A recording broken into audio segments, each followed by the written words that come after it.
Welcome to the Sideline Podcast. My name is Kevin Showalter. My co-host Jared Booker will be joining us shortly as we dive into part one in a series called The Case for Campus2Canton.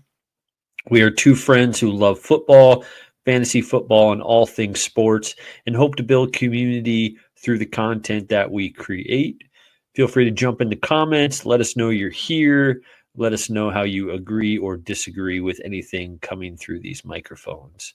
You can follow us on X, YouTube, and TikTok at the TSP Community. That is at the TSP Community. Also, if you haven't seen this month, we are in the process of releasing our top 15 NFL quarterbacks for 2025 on YouTube and TikTok. So if you haven't seen the first four shorts, go ahead and check them out after the show. Alrighty, so I am going to bring us some current event news, and then we will jump into a pre-recorded episode on our case for Campus2Canton and some trivia. Huge day in sports. We've got the Kentucky Derby. Kentucky Derby just wrapped up. Big win for Sovereignty at 7-1 odds. If you are a gambling person, you probably put money on the underdogs. My thoughts were this is kind of the March Madness of horse racing. I think two of the best odds or the lowest odds were first and second. Clearly, I am not a professional horse race aficionado or a gambler. But yeah, any of you guys out there riding on the 40-1s or worse, there's a couple late, but in the end, Sovereignty wins. So, also in NHL and NBA playoffs, next week we should have an update on our groups for both the NHL and NBA. Big news, though, is we have a Game 7 in the NHL. We also have a big Game 7 in the NBA. So, NHL, we have the Avalanche and the Stars. The big news in this one is Coach DeBoer for the Stars has never lost a Game 7. Now, I'm not out here trying to jinx him, but does he go 9-0 tonight? Do we think that's the case in the chat? Or do the Avalanche ruin his perfect record? Should be a good one. This has been a great series so far, back and forth. And yeah, can't wait to see the results here. Again, next week we will have some updates as far as our groups, how people are doing in their embarking for a Starbucks gift card. Also in the NBA, we have another Game 7 between the Nuggets and the Clippers that is happening right now. Joker is the GM coach and trying to play like an MVP in a Game 7. Clippers are dangerous. You have Kawhi Leonard. You have James Harden. You're going to have a chance. The story for me, though, is Game 7 Russell Westbrook. Can he get the monkey off of his back and just show up big? We don't need prime triple-double Russ. We just need him to not turn the ball over, not make those critical late mistakes. And I'm cheering for Russ. I want to see him get a ring. My 76ers are out of the playoffs. I would love nothing more than for Russell Westbrook to get a championship this year. He's gotten so much hate, so much slander from people on the internet. I think it would be awesome if he was able to win one this season with Joker. I got to swallow my humble pie, or I got to eat some humble pie here as well. I will not be winning the NBA bracket challenge. I think I might have been the only person to pick the Lakers, and yeah, they didn't get it done. Gentleman sweep. It was a brutal beat for me. My only defense is I thought Luka, I thought LeBron offensively would be an unstoppable force.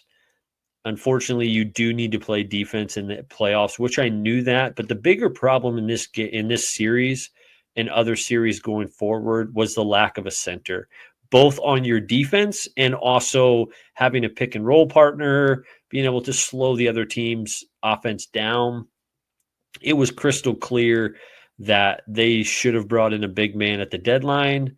And I just question not wasting, but you don't have time. Obviously, with Luka, you have the next 10 years. But LeBron is playing good enough this year to win a championship. And it feels like Rob Pelinka kind of squandered that in saying, you know what, we'll get a center next year. We'll kick this down the road a little bit. When you have a top two player that is still producing at age 40, there's no guarantee that he keeps doing it next year at age 41. And so, yeah, just sort of a wasted playoff run. I think the Lakers might have fared better against a small ball lineup, but the Timberwolves, you got Randall, Rudy Gobert played like an absolute monster in Game 5, and Ant-Man, yeah, he's that dude. He is. There's a lot of talk out there about the next face of the league, and he's certainly in that conversation.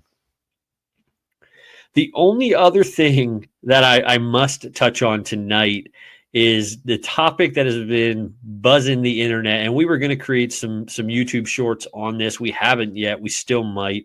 I would love to hear in the comments, what is your take on 100 men versus a gorilla?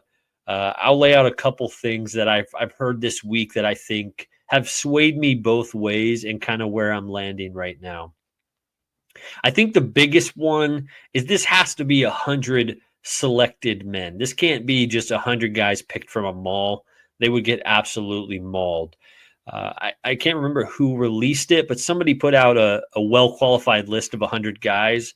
They had it coached by Bill Belichick and Jordan, his girlfriend, but I think a Dan Campbell, we need a coach who's willing to maybe throw himself in there as our 101st to really put us over the top. And you need a real motivator. Obviously, Belichick brings the strategy, brings some X's and O's on a gorilla. But when I see this gorilla is going to rip a head off in the first 10 seconds. And so you need someone who's going to chug some more coffee, smack some backsides, and tell some guys to get in there, and might even jump on the back of that gorilla himself. So if Dan Campbell's the coach, we have a chance. If it's 100 UFC fighters, not even 100, if we've got 50 of the best UFC fighters, a couple defensive tackles, I think there's a chance. That being said, in a kill or be killed environment, silverback gorilla, no weapons, I think the fear factor of humanity, you have big athletes, you have fighters UFC guys who have watched others bleed. That's different than watching somebody's like literal skull get taken off of their body. I do think there'd be a little bit of a fight or flight in that. And I think most of the 100 would be trying to figure out how to get out of the room, out of a locked door. So it's a great discussion. I'd love to hear in your comments what you think, or the most outrageous take that you've heard on this topic this week. I think that Dan Campbell as coach was awesome, and that we need at least 50% UFC fighters, or we have no chance. And so, those are my takes on the 100 versus a gorilla. Without further ado, we are going to hop into some trivia. So, Booker, who was Mr. Irrelevant 2025? Was it Connor Colby, Kobe Minor? My son asked me if this is an actual name, and I said yes. And I don't know if I know how to pronounce it, but we're going to go with Trikweze Bridges or tight end Luke Lachey. Mr. Irrelevant 2025. Actually, I do know the answer to this, but first I do want to just take a moment, and I think I'm going to go with. All right, this is not my answer. I just want to say the word Trikweze. Yeah. I think Trikweze. That's what I'm going with. But that's not my answer. No, okay, you're wrong. My answer is B, Kobe Minor. All right. You are correct. All right, next one. Who has the most 2026 draft picks? The A, Baltimore Ravens, B, Pittsburgh Steelers, C, Cleveland Browns, and D, Cincinnati Bengals. Again, anyone listening in the chat, feel free to drop a comment if you know the answer, while Booker melts some brain cells trying to figure this out. Yeah, I have no idea. So I would be shooting in the dark. I would tend to choose the team that I feel like it like his struggles the most throughout the season. But I know that that's not always the case, because teams that struggle may also trade away picks to get current players on their roster. So I'm still going to just go with C, Cleveland Browns. Man, 2 for 2. Crushing it. Wow. And I just realized I put Cleveland Brown and not Browns. Who is Cleveland Brown anyway? I'm sure he's a great man. So I honestly, I thought you would get that one. I didn't know if you'd know the Mr. Irrelevant. So you thought I was going to go with Trick Wheezy. Trick Wheezy. All right. So we are going to wrap up our winners and losers from last week. It's going to be kind of rapid fire. So you'll take round 4. Go ahead and give us your winner and loser from round 4. All right. So my winner is Trevor Etienne out of the University of Georgia. I love the pick. I think that, and so he went to the Carolina Panthers, pick 114 in round 4. I love the pick. He is not as fast as his brother, but only slightly slower, but he has some incredible hands. I think he's going to be a great safety valve for Bryce Young. And yeah, he was ranked the 13th best running back in the 2025 class out of 22. So kind of right in the middle there. But I still think that, I mean, his brother is a stud. And so I believe that he will also be a stud at Carolina. Although Chuba Hubbard, I think he'll have to unseat some people. Maybe he'll be like a change of pace back for pass catching reasons. So that's my winner. Do you want me to go? I'm just going to go right into my loser. Yeah. Go ahead. Just wrap up round 4 for us, and then I'll go round 5. Okay. So my loser is the New England Patriots. Okay. Craig Woodson out of Cal. He was ranked the 197th prospect on the board, and the Patriots selected him 90 spots earlier than his projected value. He did have a fast 40-yard dash at 4.45, but he has shorter arms, and his on-field play is pretty slow, apparently. So not only that, but he's entering the league at age 24, and so I think that that's young to you and I, but it is not young to get to be starting your NFL career, and to pick someone 90 spots before they are projected to be picked just seems like a reach to me. So yeah, no, I'd agree with you. There's something there with that age thing. I saw Anthony Edwards 23. I don't, maybe look this up while I'm talking here, but I think Tyler Shook is 25 or 26 years old. The graphic I saw was that he's 3 years older than Anthony Edwards going into his rookie season. And Edwards has been in the NBA for 4 years. And so there's something, there's something to be said there when you finally break out, when you're like a grown man against 19-year-olds. Like, are you going to be a good NFL prospect? I'm not sure. Where the talented 21-year-olds that go to the NFL, then you have the concerns of, they don't have frontal lobes yet, but they also have elite talent. So it's interesting. You find Shook's age there. 25, the ripe young age of 25. He can rent a car in his rookie season. That's what 8 COVID years will do for you. So, All right, round 5, my winner, and it pains me to even be remotely close to complimentary to the Cowboys, but I'm going to go Jadon Blue as their winner. This guy's got a combination of elite speed, and this offense, I think, is just ripe with potential for a running back. New head coach Schottenheimer, he's going to want to run the ball. I think they've proven that Dak can throw, but the way to win is to keep that defense off the field. And so Yeah, I think Jadon Blue, with his speed, with his measurables, I know they took another runner in the 7th, I believe. But yeah, he's my winner as not too much competition to be the starting running back in year one. And so I almost expect that. And I think he's got a chance to really break out as far as round 5 guys go.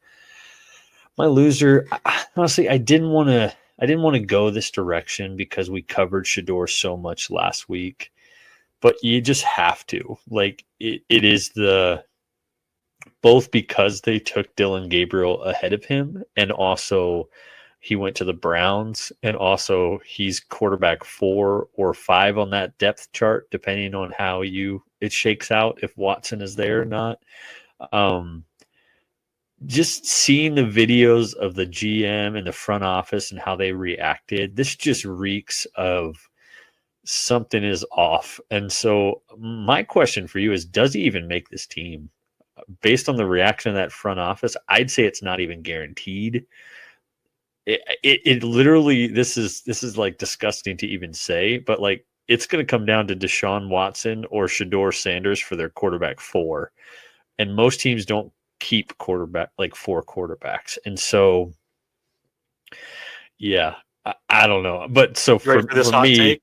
yeah, go ahead. They're going to keep him, and they're going to use the money that they get from selling Shador Sanders jerseys to pay whatever they owe to let go of Watson, because he single-handedly took over the draft. A 5th-round pick took over the draft. Like, Yeah, Cam Ward is not being talked about. There were 4 or 5 other guys that were prank called, yep, and no one cares. So Shador Sanders in Cleveland, if he doesn't even play it down, he, he's going to yeah, put butts in seats. He's a moneymaker. yeah. I wonder if they trade like a Kenny Pickett or a Gabriel, but I don't know. I just don't see that happening. But man, guess what the Deshaun Watson dead cap is for this year? And again, I don't know how this all plays out. If they cut him, how that works. But just take a stab at what you think is dead cap. And I think we did something similar to this, like maybe 10 episodes ago. But yeah, just take a shot in the dark here. What is his dead cap? 15 million. Times 10. 150 million. 167 $167 million is his dead cap. Wow. That's A lot of and there's Shador Sanders ways jerseys. you can take that whole, like, you can eat that at once or they can spread it out, but like either way, this is just the worst contract. And his cap hit next year is 80 million. So you're talking an $80 million quarterback 4. In that regard, you have to keep Shador and Dylan and Flacco. Like, they need a cheap quarterback. And so, but somebody's got to go. You're not going to keep 5 quarterbacks, even if your QB5 is making $80 million, which is, now if Deshaun, again, we don't want, we're well in the weeds here, but, I think there's probably some injury. Like if he's on IR, they might be able to, like, that doesn't take one of the roster spots. So that's probably kind of what they're hoping for, is like just take the whole year, rest, recover, and we'll push this decision back. So why don't you take it away with round 6? Who is your winner and your loser? Round 6. All right. So I called this. There were two picks that in our YouTube, like, this team must draft video series, and this one is the winner. Sorry, I'm just stumbling over my words. The You're winner, good. I think, the clear winner in round 6, are the Pittsburgh Steelers with Will Howard. Not an Ohio State guy myself, but he had the second highest QB rating last year. Cam Ward was the only one that had a higher one. He threw for over 4,000 yards, 35 touchdowns, and 10 interceptions. Granted, he had some guys to throw to at Ohio State, but I think that he is a guy that's has flown under the radar. He started his career at Kansas State, and he was just a solid quarterback. He's not super flashy, but he gets he gets the job done. So I know he didn't do well in the combine. That might be why he is where he is here. But I think it settles a lot of things. In Pittsburgh, I don't know if they're going to take Aaron Rodgers and start him or what. But I think in my video I did say, get Aaron Rodgers for 1 year and then have him train up Will Howard and then watch Aaron Rodgers ride off into the sunset on his rascal scooter. So I think that's still a possibility. I actually think Will Howard is he's not a Mason Rudolph. I think Will Howard's going to be a different story. So he's my big winner. My big loser for round 6 was the Houston Texans pick of quarterback Graham Mertz at 197. I mean, sorry, I shouldn't even laugh at that. I don't know why. Graham Mertz to me. I mean, he suffered a torn ACL in 2024. So there's long-term durability questions. They already have CJ Stroud established, and then Davis Mills is a capable backup. So getting Mertz in the 6th round, I'm not sure if that was a necessity for them to do that. And maybe they're obviously thinking of things that I don't know about. But I mean, the guy's a leader. He's pretty accurate. But his athletic ceiling and adaptability to the NFL, I just don't see it. In round 6, I still think there's some guys that went undrafted. Yeah. That I'm surprised went undrafted, and then Graham Mertz goes in round 6. So that's my big loser. Not Graham Mertz himself, but just the pick. Which my winner for round 7 was almost the guy I think they should have taken. Like Quinn Ewers dropping to 7 over a Graham Mertz was really shocking to me. I was, when I saw his name come through the notifications, I was like, oh, who'd Ewers go to? Because surely he was already taken and I missed him. But he's not actually my winner. But I think Ewers has a shot at really finding, I mean, Tua has a history of health and issues. My winner was pretty obviously Brashad Smith out of SMU, super versatile chess piece, playing for the master chess player in Andy Reid. He's a running back. He's a wide receiver. He's a slot guy, return man. To get that kind of versatility and upside in the 7th round, I think was an absolute steal.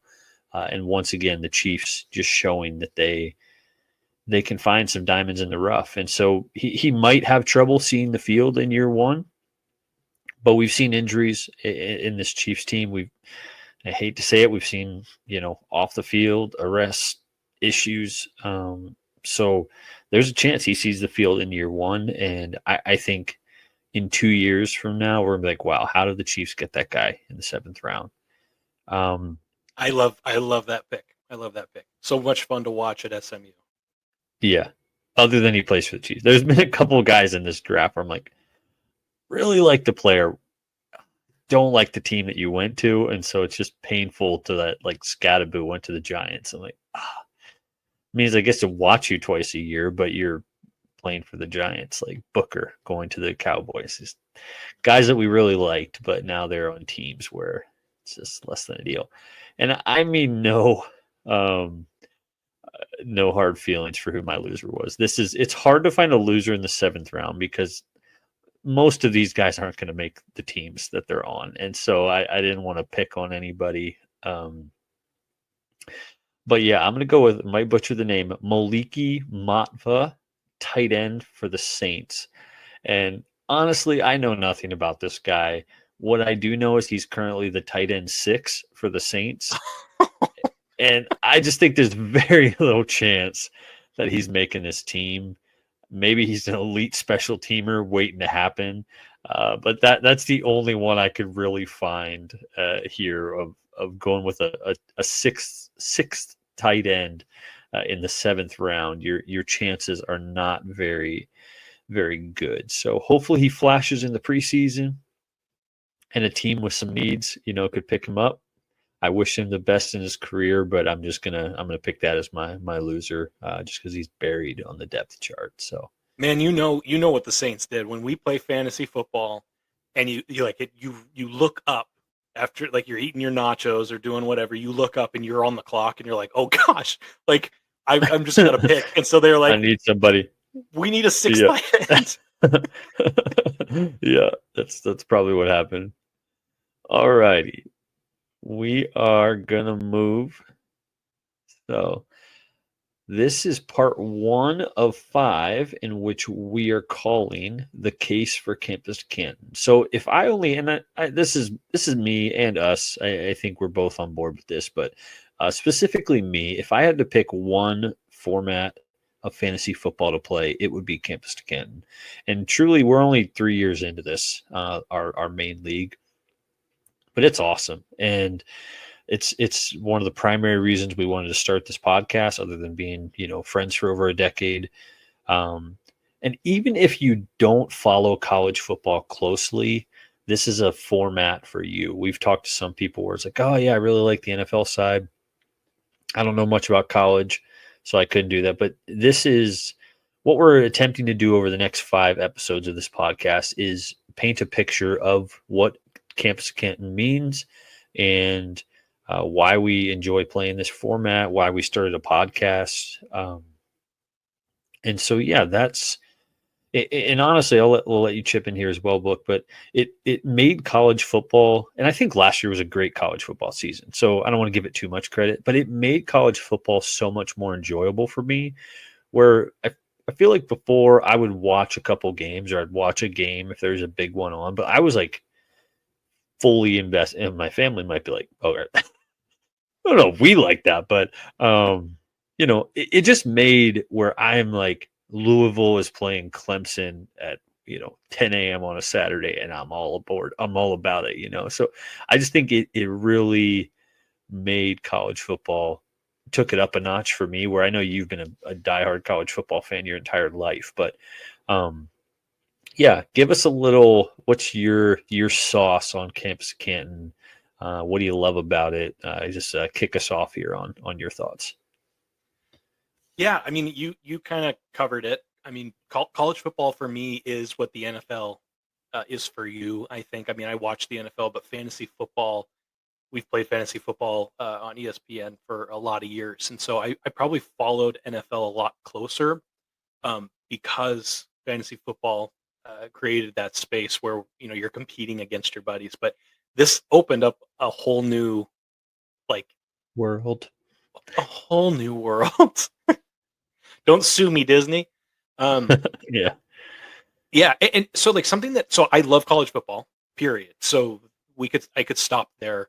Yeah. Everything about college, well, not everything about college football. Some things have changed in the past couple of years here that have made it a little less enjoyable to watch, but we won't get into that. Something though that I love about Campus to Canton is that there are, even if you set up your league, which this will probably be the way we set up our league, you set up your league to only have Power 5 schools. Like each team, like there's like 500 guys to choose from, and any one of them could go off at any time. So you have in the NFL the best of the best. Kind of who's going to get targeted and who's not. You could have some random guy in that Louisville Clemson game that just goes off, and he wins you your week, and you become a Clemson fan or whatever. Like, I just love that the waiver wire, because you may be going after this diamond in the rough that someone else doesn't know about, but you do because you've done your research. Because things are a little more challenging information's a little more challenging to find on college players, but that's partly why we're doing this podcast too, is to bring a little bit more information and help with Campus to Canton. So that's just one reason I really love it. Yeah. We are going to use Booker as a test rat in showing a little bit about what a Campus to Canton roster looks like in real time. And so any of these players that we're showing are from his current roster. And you'll notice front and center here if you're watching on the video. If you're not watching, feel free to check us out on YouTube, subscribe. We've got Kyle McCord, and you actually see that his college team has disappeared because he was just drafted into the NFL. So what happens to Kyle McCord now that he is drafted and he's no longer on your college team? Well, thankfully he stays with me, but he goes to my NFL team. And so same with Jalen Milrow. although it still shows the Alabama A. He was just drafted as well. So Yep. he will also stay on my team, but he'll go to the NFL side. Yeah. And I think one thing I wanted to touch on. So actually, here we're going to hold off on strategy, and so we'll show you a few more of him. So same thing as we look at his running backs. You see a couple guys who have gotten drafted, and they're going to move on to his NFL. That it's very similar to if you've played a dynasty, or if you're not sure what a dynasty team is, means that you get to keep the players. You are like a fake football general manager, and so. The only difference here is your players kind of graduate. The downside of this, if you have guys on your team who kind of age out and they no longer, so say Xavier Restrepo here as a wide receiver, if he plays 1 year and the Titans cut him because Cam Ward's relationship is not strong enough to keep him on the team, and that 740 really was that he stinks. Then that's just going to be unfortunate. You lose out on that long-term asset, but that's kind of the game that we play. You're hoping to find the value. He was a great player for you in your college team. Some guys will move on to be great on your NFL, and some guys won't. And that's just, again, this is our third year into this. So you see a player like Colston Loveland, great in college. It's going to be great in the NFL, we think. He should be a pretty good player in the NFL. Same thing with Mason Taylor. And so you're trying to where I want to jump here, and we'll go back to your quarterbacks. So one thing that we found early on, and we're by no means professionals at this, is pick a strategy and commit to it. And so pretty early on, I think you decided like, hey, I'm going to go win now in college. And so as we look further on here, at your NFL team, you'll see that it stinks. And so because you've you made a decision, you made a strategy, and you're going to stick with it and ride it out. And I think that's important, because if you're just like changing your mind on what you're going to do. I remember when you traded CJ Stroud and Jordan Love last year. And I was not to the same guy, not to the same guy, but I was really confused. I was like, why would you trade those like young quarterbacks, be around for a decade, but the haul of college players that you got was incredible, and it lined up with your strategy. And so if you're playing this, I think a big what is figuring out like what kind of team do you want to play, or how are you going to go about this? The what and the how are pretty similar in this situation. And so as we look at your college roster, we see a lot of big name guys that were current studs, and then you have some guys coming up this year that are going to continue to produce for your team. And so as we talk a little bit about trade strategy, so the beauty of this format is you can trade NFL guys for NFL guys. If you want to trade Dylan Sampson for Christian McCaffrey, like you can do that. We could make that trade happen right now. I'm serious. You mean NFL to NCAA?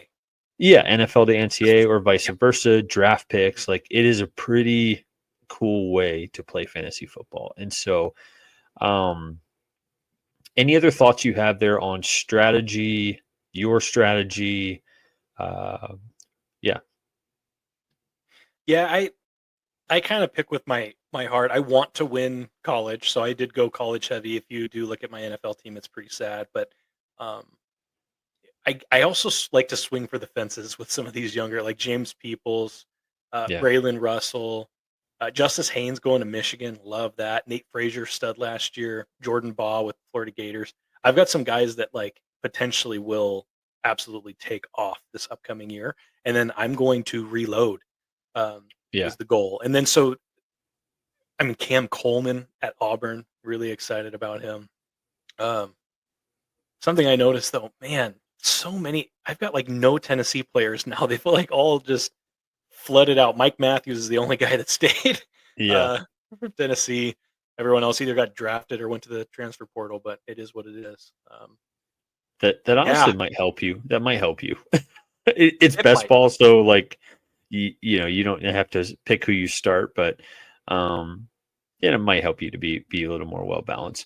One thing I was going to say on strategy is I feel like when we did our startup draft, so at the beginning of our league, and if you we still have a few open spots if you would like to join we're going to start a league like this. And so if you'd like to give it a try, reach out to us, shoot us a DM on any of those handles down below, and we'd love to get you plugged in. But I wish that when we started out, I felt like I knew I wanted to go NFL heavy and to try and win now, but I didn't go as fully invested in that strategy as I should have. Like I took Justin Fields in the first round. I took a Garrett Wilson. Like I took young guys that are good long-term assets, and the Justin Fields I was kind of cornered. Like he was the last quarterback at a tier. But I should have went like full send, a Travis Kelce, a Christian McCaffrey, like guys where it's like, hey, if I want to win now, I should draft like I'm trying to win now. And so I kind of split my team. So I had to make a bunch of trades to acquire some more win now players when I decided like, oh, I'm trying to win now in the NFL. I have a good-ish team. So I would say if you're doing like a startup draft, make sure that you have your strategy kind of picked out and stick to it. So like Booker decided he was going to go full send on a college team, and he made trades to align with that. And I would say the same thing. Kind of pick a strategy you might not know right away. And so do some research and figure out, hey, how do I want to go about this? And then every draft pick, every trade, try to filter it back through that, because it is difficult to know. There's a couple websites, maybe we'll post them on X, of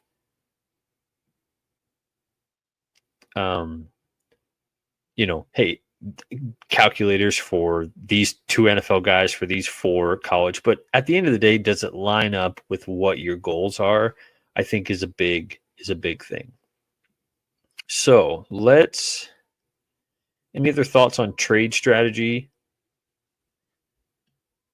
Play with guys that don't know a whole lot. Yeah. So you can steal trades. I'm just kidding. No, it's exactly what you said. I couldn't have said it better myself. I do want to do a quick shout out though to our boy Jack Andrews over there at Texas. Hook 'em horns, get after it. I picked you up last year when you were at Cal, and yeah, hope you have an incredible season over there with Arch Manning. Thanks, guys, for listening to this podcast. If you enjoy this content, you can follow us on X at the TSP Community. That is both on X, YouTube, and TikTok. You can follow Booker at TSP_Booker, myself at TSP_Kevin. Thanks again for joining us, and until next time. Bye, everybody.